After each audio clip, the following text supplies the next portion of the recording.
Une vidéo sur le temps. Le temps, c'est quelque chose qu'on expérimente tous. Et pour autant, il y a plein de concepts spirituels ou concepts quantiques autour de ça, qui sont très très très différents de ce qu'on vit tous les jours. Il ne va pas y avoir beaucoup d'applications dans cette vidéo, ce ne sera pas hyper concret. Moi je trouve ça assez passionnant, assez aventureux. J'aime beaucoup les idées que je vais partager. Maintenant, pour vraiment les vivre, faudra peut-être beaucoup pratiquer ou étudier beaucoup de choses sur le sujet. Mais là, ça va faire simplement une petite ouverture d'esprit pour essayer de penser autrement et de voir un petit peu l'existence autrement. Alors donc le temps, pour nous, donc pour les humains, pour la vie de tous les jours, pour le quotidien, pour tel que la société est conçue, tous les jours on avance, et les journées passent, on a une vie qui progresse, on a par exemple une expérience de vieillissement, et puis on a des choses qui démarrent, des relations, des entreprises, des activités, et puis les choses s'arrêtent, et puis voilà, on a une expérience de temps qui va donc, qui avance comme ça progressivement, une sorte de ligne temporelle. Et puis voilà, si on fait donc cette ligne, on s'imagine qu'entre ici et ici, là c'était le passé, puis là c'est le futur. Voilà, c'est comme ça qu'on vit tous le temps sur Terre, et ça nous semble tout à fait normal, on est complètement paradigmé par ça, on se pose jamais la question.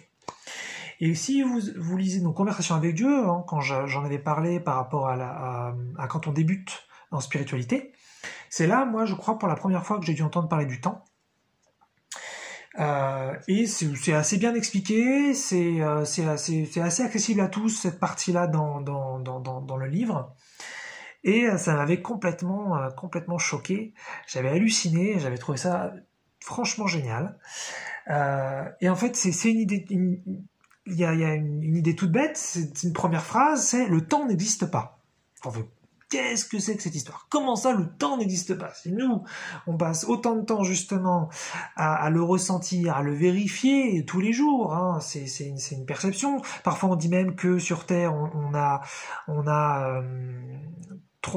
vit en 3 dimensions plus une dimension temporelle. Voilà, donc le temps, c'est quand même quelque chose sur Terre qui est important. Et en fait, voilà, dans ce bouquin, on va dire, non, le temps n'existe pas, en fait, c'est une totale illusion. Vous pensez qu'effectivement, les choses avancent, les choses progressent, les choses changent, et que donc le passé amène au présent, qui amène au futur, mais c'est pas le cas.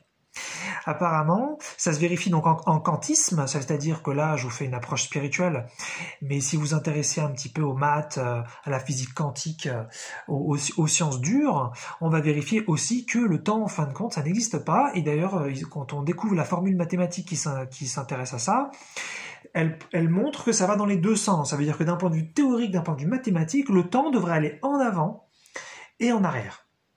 Alors c'est très bizarre, d'ailleurs, quand ils ont découvert ça, c'était très très bizarre, parce qu'ils voyaient pas comment le vérifier, comment c'était possible, puisque l'expérience des humains ne correspondait pas du tout à cette découverte.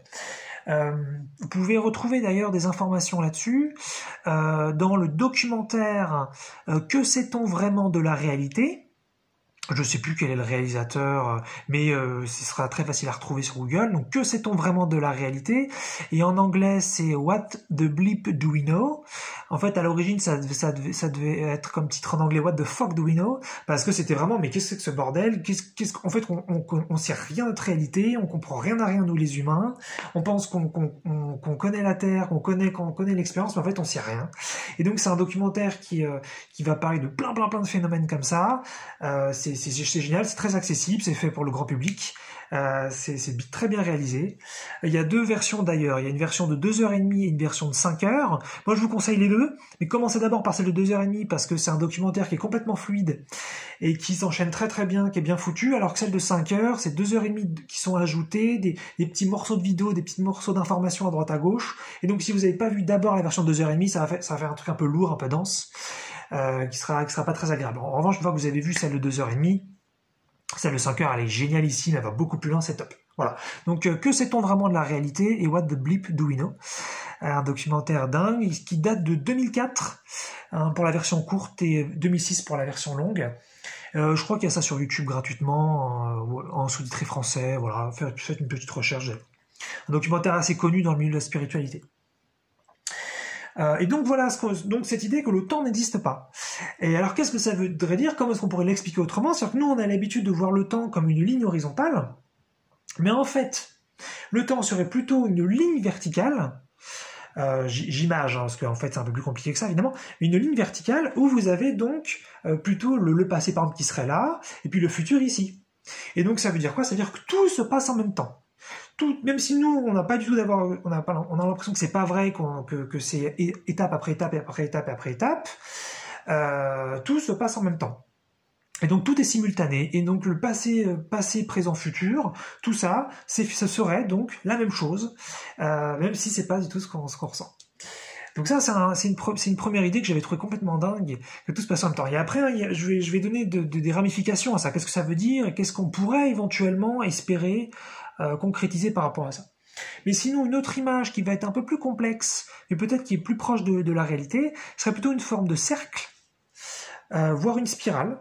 Et en fait, le temps serait quelque chose finalement donc qui tournerait sur lui-même constamment, avec donc les mêmes phénomènes qui pourraient se produire tout le temps, et ce donc tout en simultané. Voilà. Là, on est plus complexe. Je trouve que la barre verticale, ça parle un peu plus, mais même finalement, quand on n'a jamais entendu parler de ça, c'est très bizarre, très très bizarre d'imaginer un temps vertical où tout est simultané, puisque c'est vraiment pas ce qu'on vit, quoi.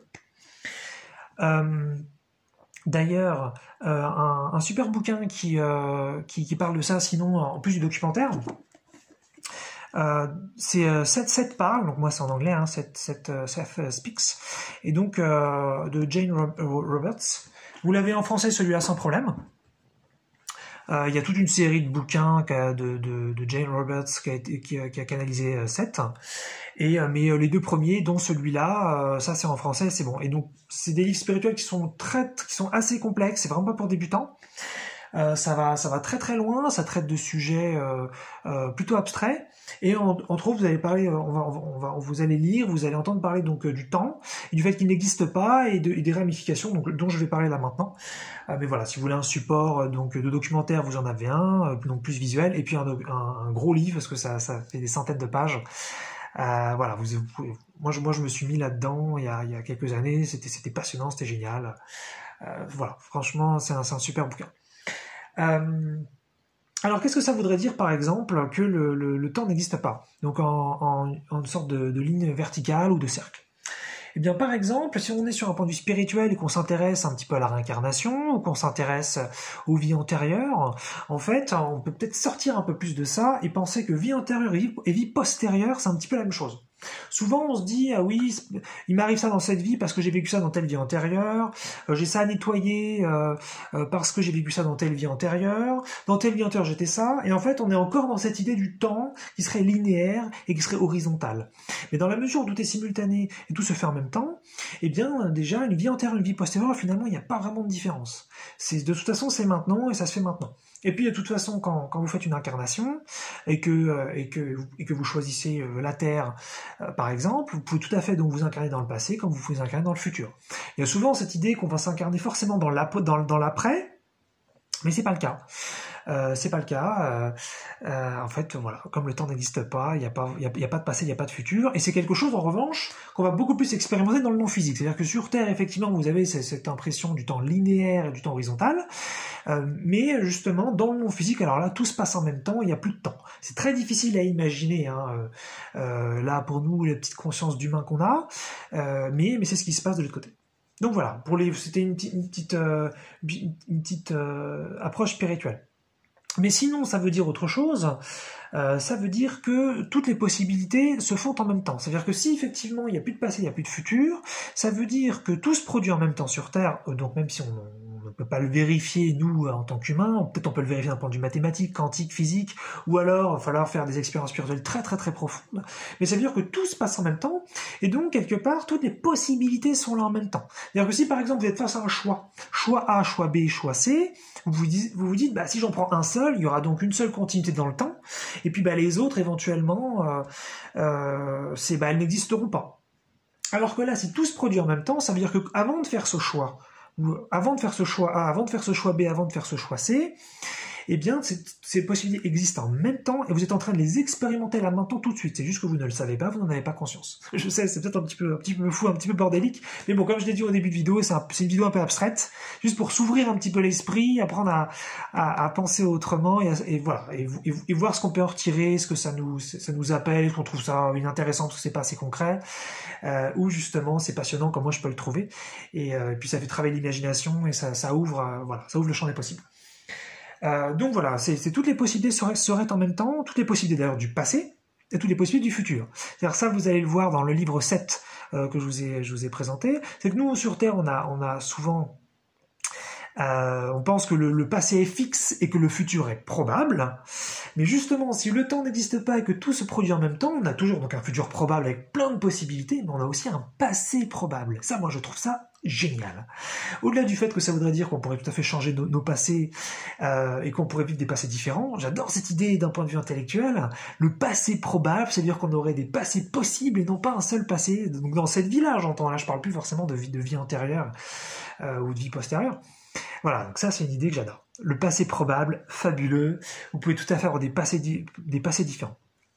Et alors, qu'est-ce que ça veut dire aussi tout ça? Ça veut dire que vous avez des mois futurs et des mois passés. On peut tout à fait, ça c'est assez concret jusqu'ici, parce que on peut, par exemple, mettons que vous ayez 40 ans, eh bien, vous avez eu à un moment donné 20 ans. Jusque-là, je pense que ça, on est tous d'accord. Et donc, vous avez un mois du passé qui a 20 ans. Okay, peut-être que le mois du futur, il a une santé qui est particulière, et puis le mois de 20 ans, il a une autre santé. Voilà. Peut-être que vous êtes plus heureux à 40 ans qu'à 20 ans.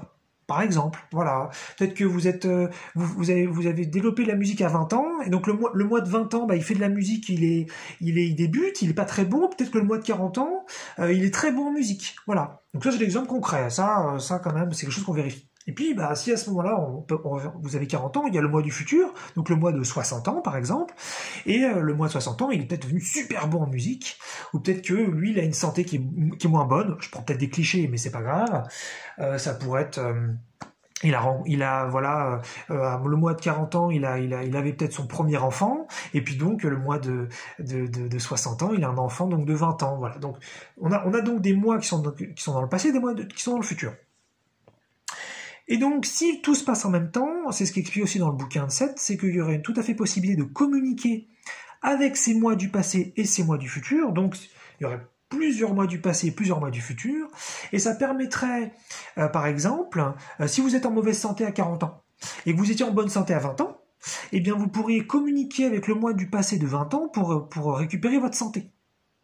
Ou si vous avez, par exemple, vous êtes bien meilleur en musique à 60 ans qu'à 40, vous pourrez communiquer avec le mois du futur de 60 ans pour apprendre la musique beaucoup plus rapidement. C'est comme ça qu'il y a par exemple des gens qui ils essayent pour la première fois d'apprendre une langue, peu importe laquelle, l'anglais par exemple, et ils se connectent consciemment ou non consciemment à leur moi du futur qui, lui, parle très très bien l'anglais, et ça leur permet en fait de faire une simultanéité entre les deux mois et d'apprendre la langue en quelques semaines. Voilà, c'est pas des phénomènes très très rares. Vous pouvez vous renseigner un peu là-dessus. Il y a des gens qui arrivent à apprendre très très vite des choses qu'ils ne connaissaient pas du tout. Et puis parfois, ils savent pas vraiment comment. On va juste dire, oh, il avait un talent, il était fait pour. Voilà, on sait pas tellement comment l'expliquer. Mais en général, ça vient de là. C'est parce qu'il peut y avoir aussi d'autres raisons. Hein. Ça peut être une histoire de vie antérieure où, par exemple, vous étiez très très bon sur le sujet, donc vous avez l'habitude là-dessus, et là, dans cette vie-là, bah forcément, vous reprenez ces habitudes-là. Il y a cette explication-là, mais aussi cette explication où, dans le futur, en fait, vous maîtrisez très très bien ce concept, et vous arrivez à vous connecter à ce mois du futur, et donc à prendre cette compétence et à l'amener dans le présent, et donc elle se développe très très vite. Voilà. C'est comme si, en fait, dans le présent, il ne pouvait y avoir qu'une réalité possible, et même si toutes les réalités existent en même temps, vous ne faites que l'expérience que d'une seule, là, tout de suite, maintenant, et donc si vous prenez les compétences d'un mois futur, ou par exemple la santé d'un mois passé, ou même les compétences d'un mois passé que vous aurez perdu, par exemple, eh bien, vous pourriez tout à fait, dans le présent, les développer beaucoup plus vite, et les développer même tout court, si vous étiez bloqué sur quelque chose. Donc, même si c'est pas très concret, et qu'on sait finalement pas tellement comment faire, je trouve que, dedans, il y a quand même une ouverture complètement dingue, et ça vaut le coup de faire de la recherche et de pratiquer un peu de spiritualité pour essayer de communiquer communiquer avec ces moi du passé qui seraient donc probables, et ces moi du futur probables pour essayer de choper des compétences, de la santé, peut-être plus de bonheur. Hein. Si par exemple le moi du passé était peut-être plus heureux que le moi que vous avez maintenant, ou le moi du futur est peut-être plus heureux que le mois de maintenant, ou un des mois, hein, parce qu'évidemment, si on a plein de mois du passé, on pourrait imaginer des mois du passé, donc plusieurs qui seraient heureux, malheureux, plusieurs qui seraient riches, qui seraient pauvres, plusieurs qui seraient en bonne santé, d'autres malades, puis pareil pour les mois du futur. Voilà, donc aller chercher des compétences, voilà, des petits trucs qu'on n'a pas. Voilà, même moi je suis honnête, je sais pas le faire, bien que je pense que finalement on le fait tous, hein, sans trop s'en rendre compte. On reçoit de l'inspiration du futur sur, par exemple, si vous faites un choix maintenant, est-ce le bon choix ou pas? Est-ce un choix qui va être bienveillant pour vous, malveillant pour vous? Et bien là, dans ces moments-là, parfois vous avez comme en fin de compte tous les choix existent en même temps et que vous avez des mois du futur qui ont suivi chacun de ces choix.